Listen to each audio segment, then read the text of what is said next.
really good show we lined up for It you was pretty guys. good. There was a Fire pig. lot to talk about. I mean, that's always the case with me, though. Like I probably talk about a third. I write a bunch of notes and don't get to most of it.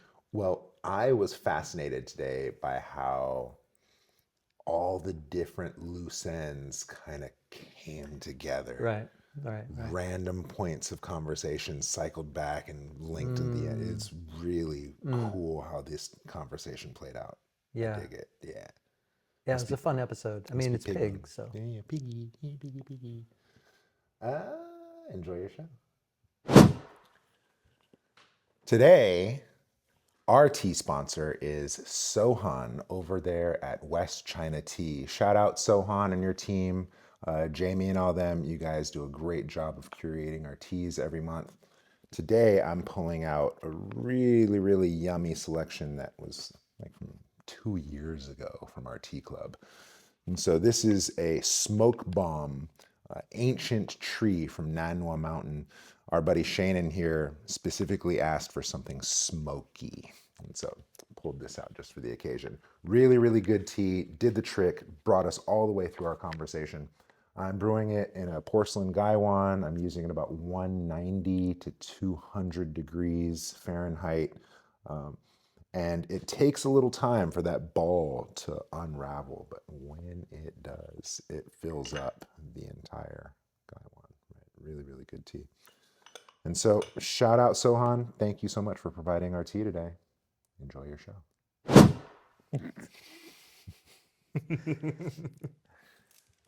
Dude, look at this. So The new cute. moon. We're in the new moon. New moon. Yeah, that's the new thing. Yeah, we're not. This is now the full moon. So. Yeah, and that's cool because, We didn't want you to wait. yeah, we figure full moon, half the moon's gone. I had that thought, like maybe we should talk about what comes next, but like it's almost like a little bit of a let's recap, but now like we can warn you. Yeah. Well, I specifically remember being a part of when I was doing this kind of Hindu Vedic track, part of community where they would legit do a ritual around new moons of setting intentions. Sure.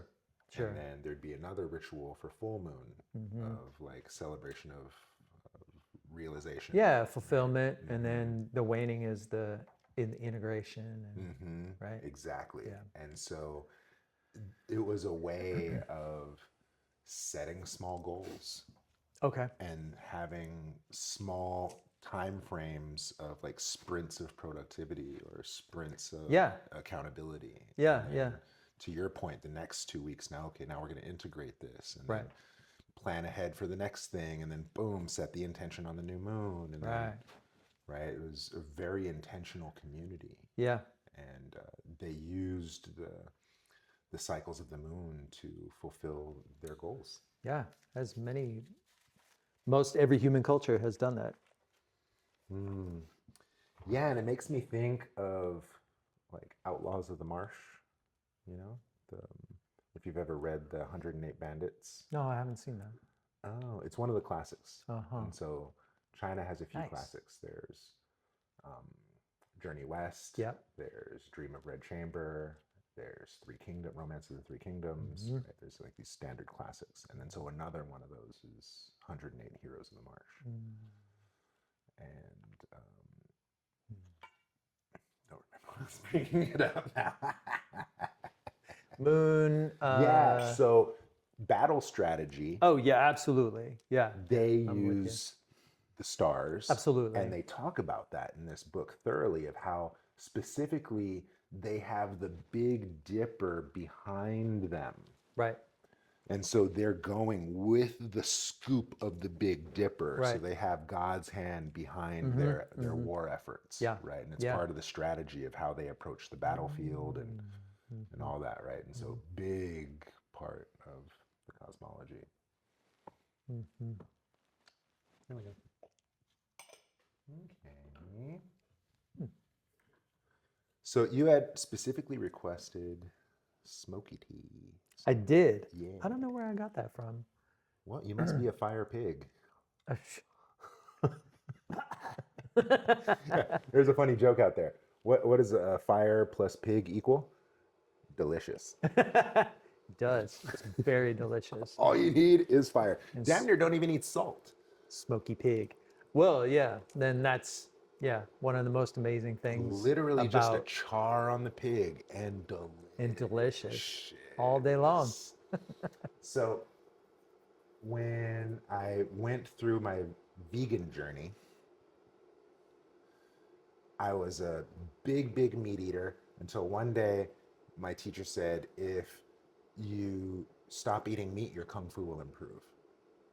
And I was like, I'll do anything to make my kung fu better. And sure enough, I stopped eating meat.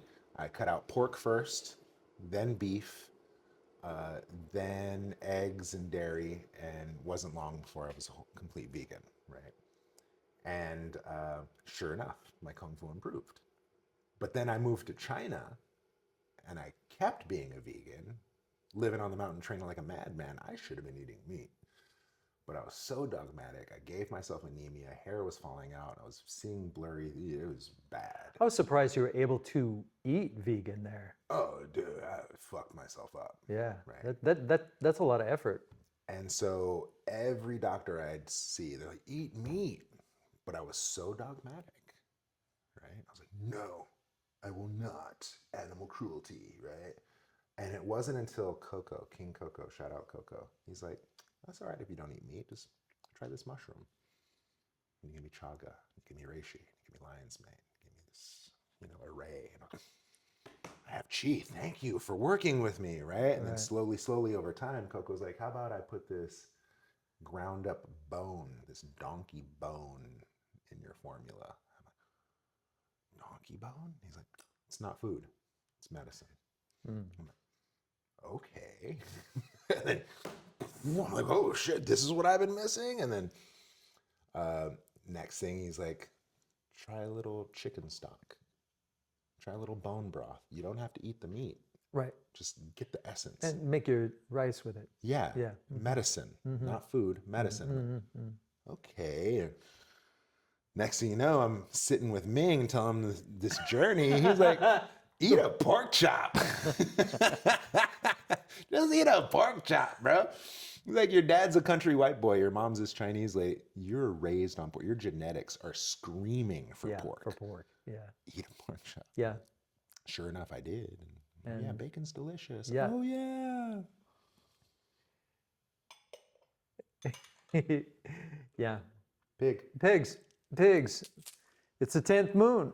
Oh, time for a nap.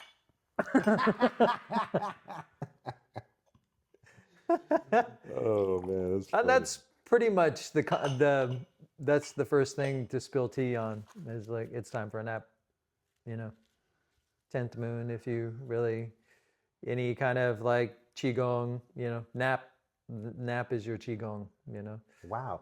Now, as a father, if I give my son a nap right before bedtime, it disrupts his sleep.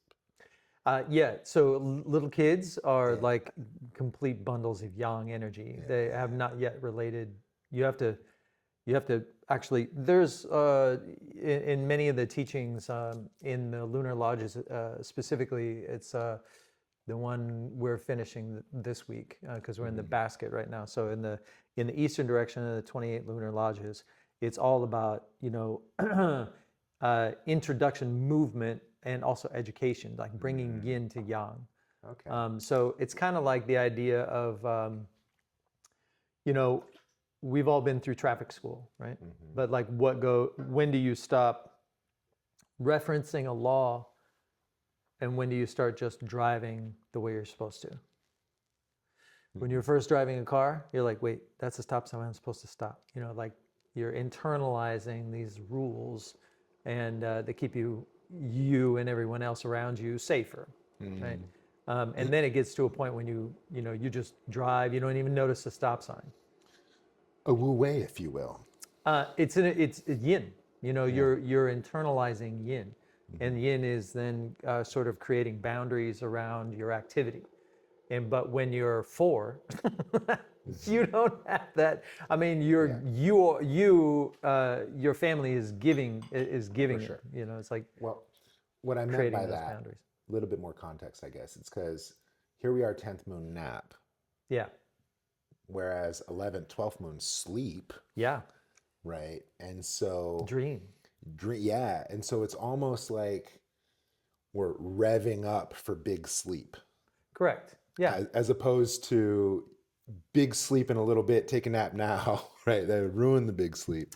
yeah, We're looking at precursor to bigger sleep. yeah. There's so you can think about it like I've been tinkering on this idea of presenting stages of yin. So Like 24 phases of slow, right, maybe? something similar to that. But just to say that when yin first comes in, Yeah. right, it's much more like it can be undermining, right? It sort of it trips up late stage yang, right? In the autumn, that's where you get this potential for damp heat. So it trips it up.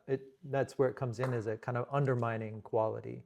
But then it moves into this like almost seductive um, or joyful quality that comes in the later autumn, right? So then it becomes much more like I think Ming describes it as like young girl with pigtails and like perfectly dressed, and so everybody's just swooning, over this sort of yin image. So in the beginning, you have this kind of trip up quality, and then in the sort of second stage, you have this kind of like entertaining or like very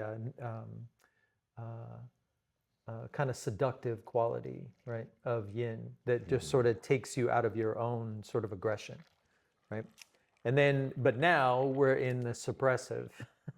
This is the suppressive zone, of yin. This is the 10th moon is the suppressive stage of yin. And it can also be, relaxing and very nourishing if we let it, right?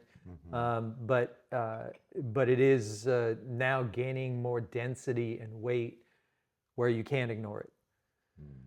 Whereas way back in late summer, you could ignore it, right?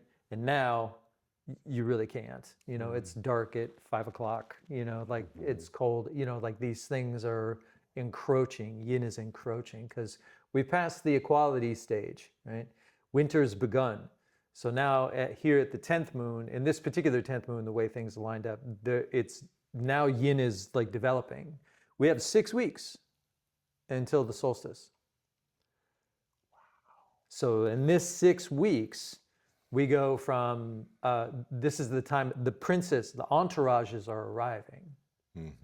And, Queen Mother and the Queen Yin is coming, not quite here, but by the end of this 10th moon, will have arrived, right? So this is what that's sort of the image that we're considering in this 10th moon. Another image is that heaven and earth have separated. So that means no productivity, right? That if you're in a productive space, it's because you're using existing resources and established momentum. Kind of a Sabbath. It's very much that vibe. I mean, is that smoky enough for you? Ooh, that's nice. Yeah, it's not like overpoweringly smoky. That's always the risk when it comes to subtle smoky. It's very subtle. Yeah. Did I cut you off? I don't think so. I think it's it's just about like understanding that when heaven and earth sort of go their separate ways, there's a bunch of cosmological things that happen, but it really introduces yin, what is understood as yin power. Like, and that yin power is something you actually, this is relating to this is important from a cosmological standpoint, also from a health standpoint. Because if you're pushing forward and acting like it's spring and summer now, I mean, you basically burn through all your resources and you create conditions of deficiency, right? And so the interesting thing about this particular cosmology is that it's both cyclical and sequential, meaning that we've been here before and we'll be here again. And then sequential, meaning like how well we're able to handle the time we're in is dependent on the times before, right? So each one is connected to the next. So if you really want a good spring, yeah, sleep now, like actually cut out activity as much as possible. Heard. Because what you have now in terms of inner resources is essentially your seed crop for spring. But if you burn through that now, then in the spring, you don't have that seed crop. And so you have to wait for resources to arrive before you can move, right? You have to wait. You have to, so if you move now, you're essentially mortgaging your future. Sleep. Don't move. Seeds. Seed crop. Just qigong for Oh, that. you got a qigong? Qigong for that. Oh, wait.